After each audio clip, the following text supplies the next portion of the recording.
નખત્રાણાના ભીટારામાં વંટોળ ફૂંકાયો છે। વંટોળમાં ખેતરમાં રહેલ તૈયાર પાક હવામાં ઉડ્યો છે।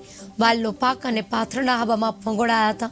વંટોળના પગલે ખેડૂતોને થઈ રહ્યું છે નુકસાન। ફૂંકાયેલા વંટોળના કારણે વિડીયો વાયરલ થઈ રહ્યો છે। આપ જોઈ રહ્યા છો જે રીતે વિડીયો વાયરલ થઈ રહ્યો છે, તમામ પાકને સદંતર નુકસાન થઈ રહ્યું છે। સતત પાક પર માવઠાની અસર દેખાતી હોય છે, ધુમ્મસની અસર દેખાતી હોય છે।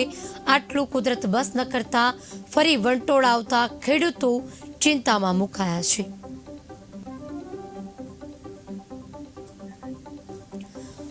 વાલનો પાક પણ પાથરણા હવામાં ફંગોળાયા છે। એટલી હદે હવા ફૂંકાઈ રહી છે। કુદરતના કોપ સામે ખેડૂત લાચાર બન્યો છે, ત્યારે સદંતર પાકને નુકસાન પહોંચી રહ્યું છે। પછી તે માવઠાનું કારણ હોય, ધુમ્મસનું કારણ હોય કે પછી આવી રીતે વંટોળનું કારણ હોય, એક યા બીજી રીતે કુદરત કોપાયમાન હોય તે રીતે સતત પાકોને નુકસાન પહોંચી રહ્યું છે।